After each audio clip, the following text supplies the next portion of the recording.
తీసుకుంటున్న తీరు కానీ అందరినీ వేయాలంటే నాకు సరిపోద్ది టైం అంతా కదా.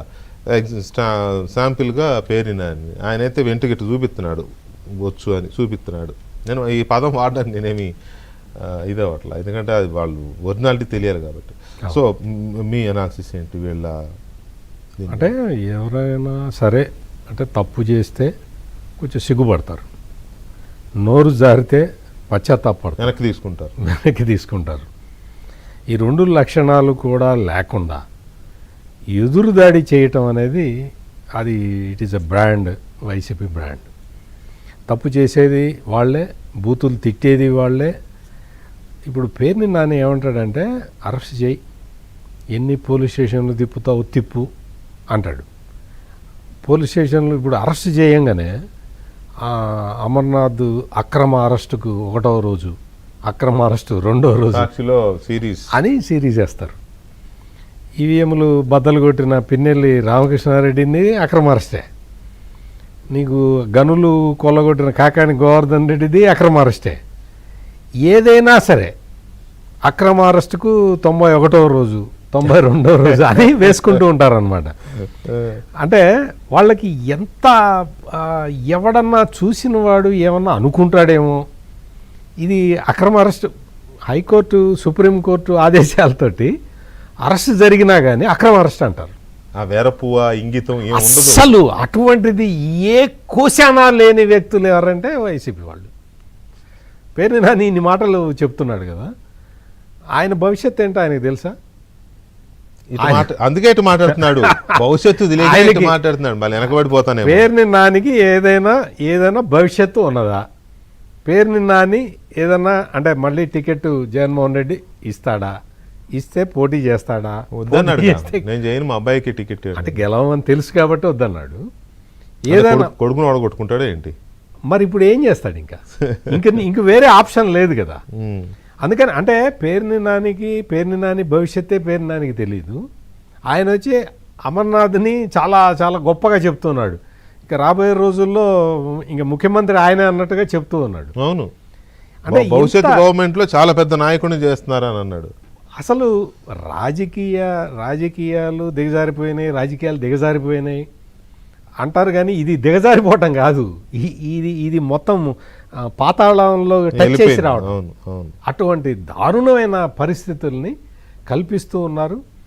సభ్యత, సంస్కారం అనే పదాలు ఉంటాయి అన్న విషయం కూడా మర్చిపోయారు.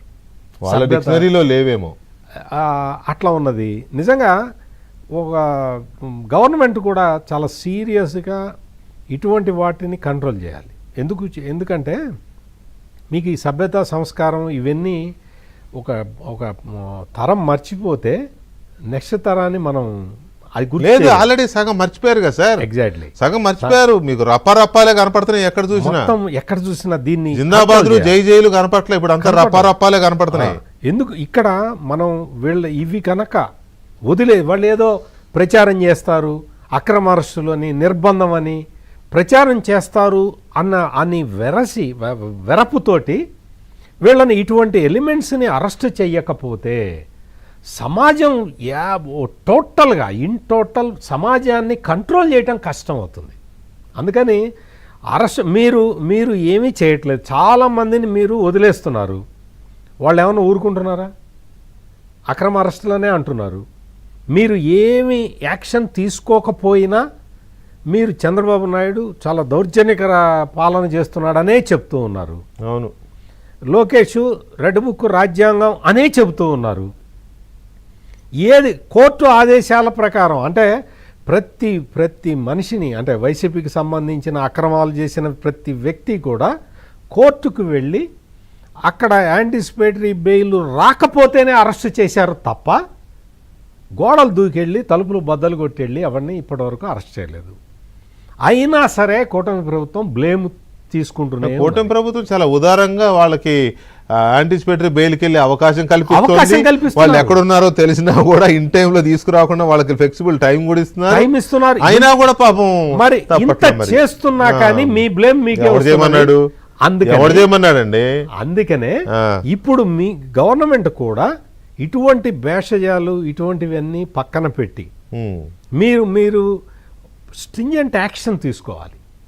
మీకోసం కాదు, అధికారంలో ఉన్న తెలుగుదేశానికి, జనసేనకి, బీజేపీ కోసం కాదు, మొత్తం సొసైటీ ట్రాంక్విలిటీ మెయింటైన్ చెయ్యాలి అంటే ఇటువంటి వాళ్ళ మీద యాక్షన్ తీసుకోవాలి. Healthy society. సాక్షాత్తు హోంమంత్రిని పట్టుకొని, ఒక ఎస్సీ మహిళని పట్టుకొని అంత మాటలు బాడీ షేమింగ్ చేసినా కానీ రియాక్ట్ కాకపోతే, పోలీసు వ్యవస్థ రియాక్ట్ కాకపోతే, ఇప్పటికే జగన్మోహన్ రెడ్డి ఇప్పటికి 100 సార్లు చెప్పుంటాడు బట్టలిప్ప తీసి కొడతా అని.